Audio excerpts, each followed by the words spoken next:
What's going on, guys? It's Brandon Lewis here. Look at these stories that we have, stories you'll never get from Tennessee's mainstream media, nor will you have some kind of notification from the House Republican caucus telling you about these things because they'd rather you not know.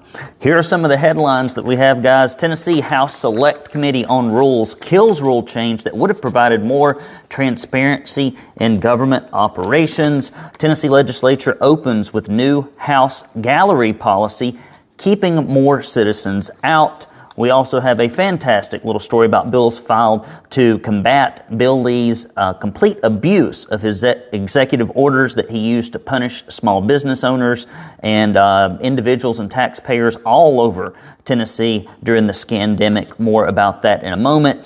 Family Rights and Responsibilities Act presented but rolled, unfortunately, to February after sitting in the General Assembly for over a year. Kind of lets you know their priorities. Tennessee parents left with limited TCAP data now that letter grades are out. Basically, they deleted all the bad data. Let's get into that story in a moment.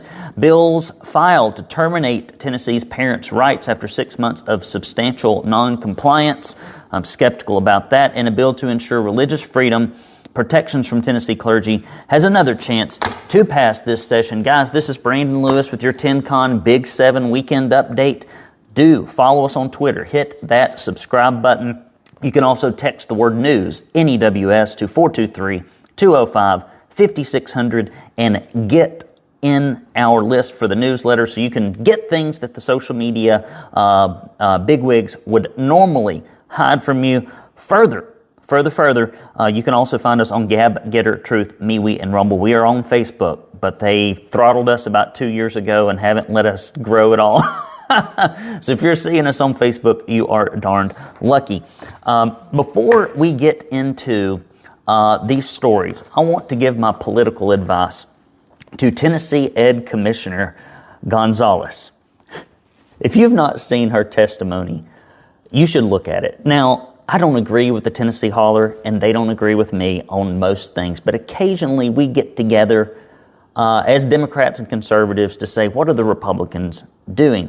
Case in point was this apparently uninformed DEI hire, Gonzalez. She probably checked all the boxes for Governor Lee in that department. She was asked some very simple questions by senators about what's going on with our education system in Tennessee. This is the lady who's at the tippy top, right? If anything's going to change, if anything's going to get better, it comes from the top, right? So all this rests on her shoulders. And she gets simple questions like about TCAP scores and what are the components in the letter grades, and can we expect any improvement in academic achievement, and what's our plan to bring that about? And so Ms. Gonzalez, unfortunately, did something that she shouldn't do. She tried to tell a little bit of the truth, which is not what you're there for, honey. You're not there to tell the truth to those senators. You're there so those senators can ask questions, make themselves look good in most cases, and then you're also there to defend your poor performance, right? And so you did not do any of those things well. Instead, you really revealed that you have no plan, that Tennessee kids are going to be left in a terrible position in 2024, and that everybody's asleep at the wheel, and you're trying to hide TCAP scores from parents so they can't really tell how bad their F schools are. And there are a lot more F schools than what are ranked. So here's my advice to Ms. Gonzalez. What you need to do the next time. I'm sure you've got some minion in that bloated bureaucracy y'all call an education department that will relay this to you, so here it is. Number one, you need to start lying.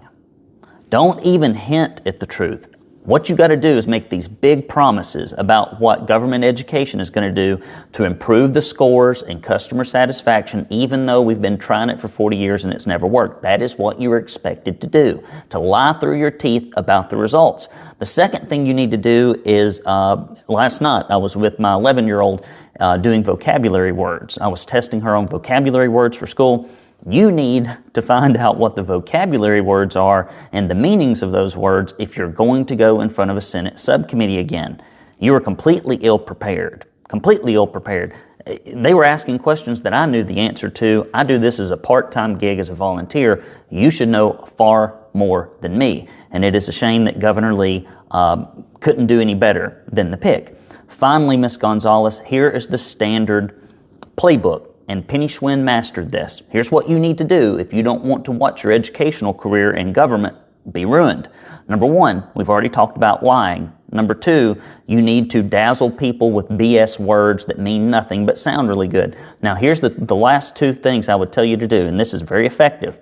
You need to make some kind of ridiculous program up out of thin air that is going to solve the problem, and then you need to beg for more money. That's what Penny Schwinn did. I think she put raccoons in superhero outfits and did a bus tour of her reading with kids. Like, they come up, they pay these graphic designers and these brand people probably millions of dollars to basically pretend like something is being done even though the scores stay exactly the same. So to recap, Ms. Gonzalez, if you're going to keep your job, and I'm sure since you're performing poorly that Bill Lee will retain you, that tends to be his track record, you need to learn to lie.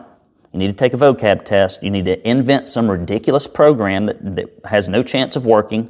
And then you need to ask for a bunch of money. And then step number 5 is, after you've been here for about 2 or 3 years in this position and nothing has changed and in fact may have gotten worse, you need to move on to your next educational failure. That's how it works. That's how it works. You go from failed system to failed system and you just keep moving up the ladder. And let me tell you finally why what you're trying to do will never work. I started my own school, the Academy for Professional Painting Contractors. Started it myself from scratch, developed my curriculum, franchise grade systems. If my business could get revenue, could get paid, no matter how happy the clients were, if I could get paid no matter how bad the results were, and if I would never get fired and my staff would never get fired, and if the client could never leave me, where's the incentive for me to improve? This is how government schools are set up right now.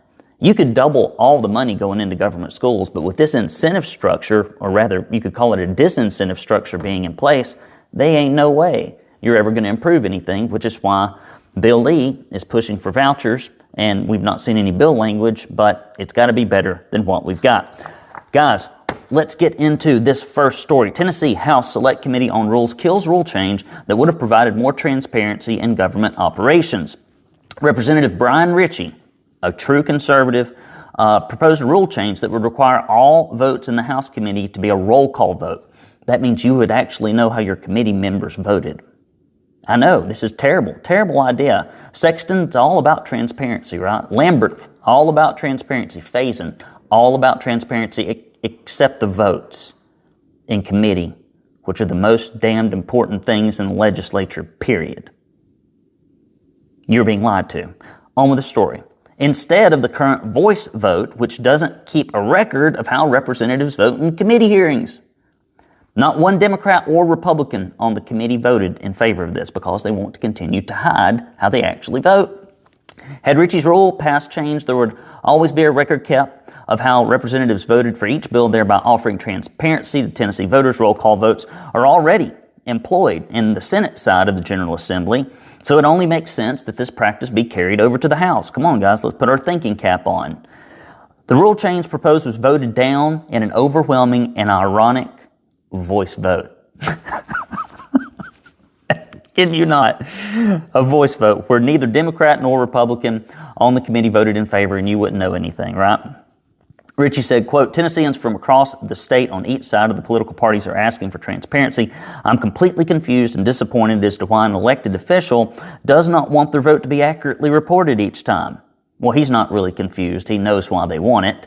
It's to hide. It's to hide. It's to do the bidding for the left-leaning corporations while running your mouth about being a conservative back in your district. We all know this. Interestingly, Majority Leader Lambert, who chaired the committee, promised to take a roll call vote on the issue but took a voice vote instead, stating there was no need for a roll call vote because the measure had not garnered enough support. I am so glad that we've got folks like William Lambert who want to give policing powers to illegal aliens here in Tennessee and non-citizens. I'm so glad that people like William Lambert are looking out for us. Great work, Will. Keep up the good work. Lambert further defended the voice vote process, stating all the votes are already listing on the Capitol website, which is a lie. It is a lie. You go try to look. It's not on there. Republicans that voted against transparency for Tennessee include William Lambert, Tandy Darby, Jeremy Faison, Andrew Farmer, Rusty Grills, Gary Hicks, Curtis Johnson, and Sam Whitson. Let me read these names again. These are the elected officials who do not want you to know how they are voting. William Lambert, Tandy Darby, Jeremy Faison, Andrew Farmer, Rusty Grills, Gary Hicks, Curtis Johnson, and Sam Whitson. The usual suspects. Next story. Tennessee Legislature opens with new House gallery policy restricting access. The House of Representatives is operating with a new access rule to restrict public entrance into the upstairs galleries as the legislative session opens in 2024. Even it is set to take up many critical bills. Under House Speaker Cameron Sexton, the king of transparency, the king of access for the people's house, right? House members will be issued tickets they can give out to 99 people who want to sit in the upstairs gallery. In addition to lobbyists, according to reports, several people were turned back from the gallery area Tuesday. House Assistant Clerk Daniel Hicks says the tickets are part of the new policy set by Speaker Cameron Sexton. 99 tickets are being given out, but the east side of the gallery holds 120 people and the west side holds 128, according to Hicks. So that's 120 up to 240, 99, so you want it to be at about 40% capacity. Guys, if you want to reach the most engaged and informed conservatives in the state of Tennessee about your political event, your candidacy, or anything that you think conservatives would care about, or if you just want to support our mission and get a tax write-off in the hopes that we can help you generate leads, and in many cases we can, please do reach out to Jason Vaughn. You can email him at news@TennesseeConservativeNews.com. That is news@TennesseeConservativeNews.com, or you can go to the front page and hit ye olde advertise button. We need your help. All right, guys. Bills filed to combat executive branch overreach in response to Governor Lee's use of emergency powers. Do you remember, maybe you do, when Governor Lee told us if we wanted to worship God in person that we were selfish? Do you remember when Governor Lee canceled holidays? Do you remember when Governor Lee told us, face it, masks work? Do you remember when Governor Lee pushed the vaccines because there are no side effects and they stopped transmission? Do you remember when Governor Lee shut down small businesses while he let his buddies in big box corporate America keep their businesses open? Those are all abuses of the Constitution and executive authority.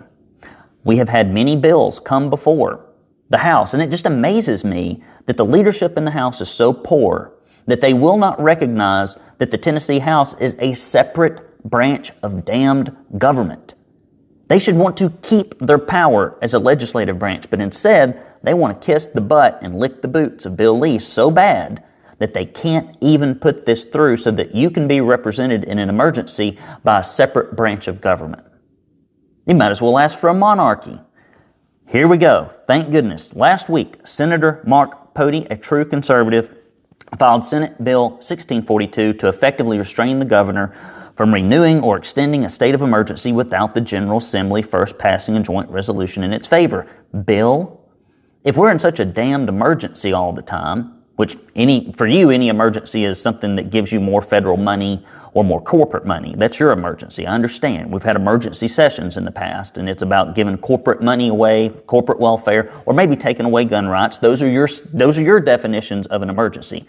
But a definition for Tennesseans on an emergency is when you shut their businesses down and when you try to ruin their way of life. That is an emergency to them, in which case they need to have somebody else to appeal to. There needs to be consensus. It can't just be one person. And the General Assembly hid the entire time behind Bill Lee's coattails instead of taking action when they could have. The joint resolution could be passed in either regular legislative session or an extraordinary session if necessary. If an emergency order expires and the legislature has not granted the governor's permission to renew or extend that order, SB 1642 would also prohibit the governor from, quote, declaring a new state of emergency for the same disaster or occurrence that is an expired emergency within 1 year following the expiration of the state of emergency. Another bill on emergency orders that has been filed this session by Brian Ritchie, 1615, would, as introduced, provide the violation of an executive order, proclamation, or rule issued by the government cannot be enforced as a Class A misdemeanor. Right now, if you decided you wanted to go to Thanksgiving, back when we were going through the scandemic, and if Bill Lee decided that he wanted to punish you for it, it'd be a Class A misdemeanor. People don't know that, but it's in the code. So, currently, a Class A misdemeanor in Tennessee carries up to 11 months and 29 days in jail or up to a $2,500 fine. That's what Bill Lee wanted to impose upon you. Next story, Families' Rights and Responsibilities Act presentation rolled to February after sitting on the General Assembly calendar for over a year. Senator Mark Pody and Representative Chris Todd are sponsoring a bill whose main purpose is to define and establish parental rights within the context of government interference or usurpation of those rights. Senate Bill 620, House Bill 1414 were both filed back in January of 2023, over a year ago. The bill text states that the liberty of the parent to direct the upbringing, education, health, and mental health of a parent's child is a fundamental right. All parental rights are exclusively reserved for parents of a child without obstruction or interference from the state, a political subdivision, another government entity, or any institution. If y'all will remember, Penny Schwinn, Mrs. Reynolds' famed predecessor, pushed out this huge draconian Orwellian document that was about child wellness checks, which is basically that a state government caseworker could contact your kids to ask them if they're okay, to evaluate their mental health, even if they're not in government schools. The thing had to take months and months to put together. Bill Lee knew all about it, thought it sounded like a good idea to him. Later, when the truth was revealed, it was completely axed in silence, and further, the mainstream media in Tennessee never breathed a word about it. These are the times in which we live. The language of the bill will certainly draw iron for certain groups in mention of the parent's right to prohibit exposure to materials, topics, ideologies pertaining to subjects the child's parents find reprehensible. Also mention of the rights of parents to be informed before a new name or pronoun is attached to their child without their consent, and there's no sort of medical treatment, whether physical or mental, is prohibited without parental consent. In a nutshell, the bill basically is here to say, which you would think we don't have to, our kids are our kids. Now, all of this stems, you need to understand, if you've tuned out, tune back in, all of this stems from one thing, and that is that the government schools are failing and they are cesspools for your kids. The only reason we have to pass laws that prohibit teaching white children that they're inferior and they should feel guilty, the only reason we have to pass laws about not chopping off the body parts of kids, the only reason that we have to pass laws about not indoctrinating kids to think that they are a sex that they aren't. There are only two sexes. There's never been a man that's had a baby, but there are people that will insist that that is true and that they have. This is all baked in to this government education indoctrination apparatus. And so all these bills that we have had to pass in the last 3 years that are trying to reform education in some way aren't going to work because the people in the system are corrupt and broken. The whole incentive system in the education system is corrupt and broken. And so kids are never going to get a fair shake, frankly, until they can get out of it. Which leads me to my next story. Tennessee parents left with limited TCAP data now that letter grades are out until sometime earlier this year. You know how we found out about this? I wanted to look for TCAP scores for a specific school. I had previously done this, although it took lots of looking. They bury these scores so parents can't find them. I mean, I think they go to an SEO minimalization expert and how can we put this online where nobody can find it without looking like we're trying to hide it? It's what it was like. So I went to go look for these scores again and they had just disappeared. Now, the TCAP scores have good data. There are multiple characteristics that they're testing for, and they give percentages of who's at proficiency, and that allows you to look at a school and go, is it doing well, is it doing poorly, and in what aspects is it doing well or poorly? Whereas these new letter grades, they have just bumped every school up, through some kind of arbitrary fashion, and just giving somebody a B, C, D, or F does not give them a whole lot of information to go off of, which is what the government school officials want. They don't want accountability. They don't want you to know the truth. They just want you to think everything's going to be just fine. And it reminds me, when I was watching that testimony with Commissioner Reynolds, excellent performance, Oscar winning, the Democrat, who is probably a champion for government schools, they all are, was trying to tell her and coach her during that committee meeting on what she needed to be saying. Well, parents want to know that everything's going to be all right and that we're going to improve their kids' score and we're going to put them on the path. And if their kids are behind, we're going to help them. That's what they want to know. And she said that basically over and over again, trying to give Gonzalez a clue that it's time to lie, honey. You need to lie through your teeth. And these are the lies you need to tell. So she needs to work on that. Tennessee Department of Education says that TCAP scores for each school will be available through their website when they release the 2023 scores sometime in early 2024. For now, this leaves the public with a limited amount of information pertaining to each school's TCAP scores through the new letter grade system, which is, in my opinion, intentionally and specifically supposed to be there to mislead people. The rating system, meant to give Tennessee families a snapshot of how their local schools are performing, currently gives a limited amount of information pertaining to these test scores for each school. Why do they do that? To keep you in the dark. There's no definitive date for when this data will be made fully available. Only the state and district TCAP data for 2023 is currently available on the TDOE state report card. Jason, if we have not done it yet, will you please, I think I've asked for this before, will you please do an open records request and ask for these daggum scores so we can post them personally? Just so somebody can find it, a citizen that's looking for it can find it. If you would find those scores, I don't care if it's paper form or PDFs, we'll scan it in and we'll post it. We'll do the job that the Tennessee Department of Education, with all of its resources, with all of its money, can't do. Tell the truth to parents about their crappy scores in their schools. Here's a sampling of how TCAP proficiency scores in English and math line up with letter grades issued by the Department of Education that also received an A. In West Tennessee, Lexington High School in Henderson County scored 45.1% in English language arts and 37.1% in math TCAPs. That's an A. That's an A. Let me read this again. In West Tennessee, Lexington High School and Henderson County scored 45.1 in English language arts. That means only half the kids are at grade level for reading, less than half, and only a third in math and TCAPs. But that's an A. That's an A for them. 37, a score of 45 and 37 averaged together gives you an A. In Middle Tennessee, Clarksville High School in Montgomery scored 55% in English and 28.6% in math on the TCAPs. They get an A. An A. If you scored, when you were in school, if you scored a 55 and a 28 and those got average, would those be an A? According to the Tennessee Department of Education, it is. And in East Tennessee, Bearden High School scored 53 in English language arts and 29% in math on TCAPs. A.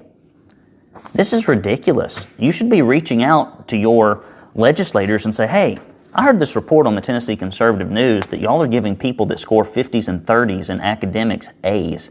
Are you doing it to mislead people? What's the purpose here? Here's another one. Bill filed to terminate Tennessee parents' rights after 6 months of substantial noncompliance. This week, Republican Ed Butler filed a bill that would effectively make it easier to funnel children away from their parents and into state custody. I wonder which government bureaucrat got a hold of Ed and whispered in his ear. It wasn't a constituent, I can promise you that. It's amazing how we, as the taxpayers, pay for these government employees to go up and lobby against our rights and our interests at the Capitol. And every time there's a bill brought to change that and make it ethical and honest, or any kind of lobbying reform, like the situation we've got with Bo Watson, Senator Bo Watson, whose wife is one of the chief lobbyists for getting billions of dollars in corporate welfare for the Titans Stadium and every other major league team, even though there's no guarantee of return for Tennessee taxpayers. And then when she gets paid hundreds of thousands of dollars, it goes right back into the Watson family bank account, and he sits on the finance committee. No conflict of interest there, though. It's all above board, because if the wife of the chairman of the finance committee comes to visit you, you're not going to treat her any different than just somebody off the street, right? Because all the rules of human nature are completely suspended in the legislature, right? This is just a hall of virtue, and they're just there to serve the constituents. They would never bow to the will of the corporations that fund their campaigns if that meant that they had to go against the wishes of conservatives back in their district. House Bill 1808 has introduced amends Tennessee law by requiring Tennessee's Department of Children's Services to file a petition for termination of parental rights within 10 days if there has been substantial noncompliance by a parent or guardian in the statement of responsibilities in a permanency plan over a period of 6 months. The shortened time frame of 6 months could prove detrimental to cases where parents have been falsely accused or assessed by DCS, which happens all the time. These kids, especially when there is a bitter divorce, get used as a political football. And I promise you, the government doesn't like to tell the truth very often, and they're not very good at finding the truth very often. So in these cases where your child may or may not be taken away from you, according to Ed Butler, he wants to make it easier. If this is your representative, Ed Butler wants to make it easier for the government to take away parents' kids. I think this is a bad thing, especially after Tennessee's state legislature passed a controversial bill last year, SB 1319, which increases the chances of parents being criminalized by DCS based upon anonymous allegations. Let me read this again. A bill was passed to increase the chances of parents being criminalized by DCS based upon anonymous accusations. I thought we lived in a state of laws. I thought we lived in a place where folks had due process. Republicans don't seem to think so. They're not big fans of free speech either, or freedom of religion. We've seen it. Tennessee Valley Advocates for Freedom said the bill is, quote, accelerating taking kids instead of trying to return them to parents. Yes, there are cases where termination of parental rights is the only choice, but there are far too many cases where DCS is completely out of line. A permanency plan, as mentioned in the bill's text, includes a statement of responsibility and actions and tasks that must be completed by parents in order for them to regain custody of their children. Parents may be required to attend parenting classes, seek counseling, etc. Signing and complying with permanency plan is typically read as an admission of guilt on the parent's behalf. Now, here's the other thing. This is the same department that has received nothing but bad reports on their performance. Kids laying underneath desks, they can't place them, kids being abused, inefficiency, people quitting in the department like it's like a rotating no man's land of government employees. I guess it's a place you don't want to be. I have no idea. I don't work for the government. It's the same thing to me with this whole idea you hear Democrats talking about with education, about is there going to be accountability for vouchers? Is there going to be accountability for vouchers? Is there going to be accountability for vouchers? But they never say, is there going to be any accountability for these failing government schools? What is that about? What is that about? You tell me. Once the permanency plan has been signed, the ability of wrongfully accused parents to make a case for themselves, prove their innocence, or get their children back substantially decreases. I understand that the government wants to hold people, businesses, and institutions accountable, but there's something curious. They never hold themselves accountable. They never hold themselves accountable, but they're perfectly willing, ready, and able, and so is Ed Butler, to hold you accountable. Final story, bill to ensure religious freedom protections for Tennessee clergy has another chance for passage in this session. A bill introduced in the Tennessee Senate in 2023 and deferred to 2024 has been deferred once again. Senate Bill 0596, sponsored by conservative Senator Mark Pody, would provide protections for all individuals within the state from being made to perform wedding ceremonies that they were not in agreement with if the circumstances of the marriage conflict with their beliefs. Like if you try to marry a dude and a dude or a girl and a girl, as a clergy member, if somebody comes to you and says, hey, you got to do this, even though it expressly says in the Bible you're not supposed to, and this is not how marriage exists, and in fact, This other lifestyle is like an outward manifestation of sin, right? We all have sin. I do, you do, everybody does, right? Nobody is perfect, no, not one. However, we try not to just do the things that are overtly sinful in a permanent rut. And so Mark Pody's bill simply says, if you're a clergy member and you do not want to marry a homosexual couple, that you are free to exercise your religious beliefs. Okay? No official reason was given why the bill was originally deferred to 2023.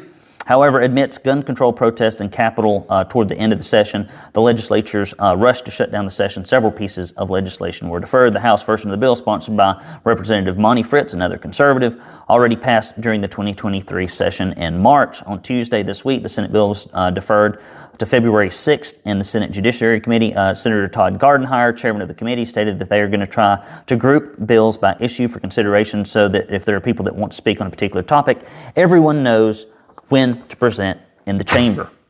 Now, guys, what I did not do and what I should have done was ask you to give to the Tennessee Conservative News. I completely forgot to do that. Go to TennesseeConservativeNews.com/support. Hit that red support button. If you give any amount whatsoever, we will send you this Don't California My Tennessee bumper sticker. We will also send you this Stop Feeding the Rhinos bumper sticker. And we will send you this directory of all your state and local officials, many of which don't even want you to know how they're voting, in the House especially.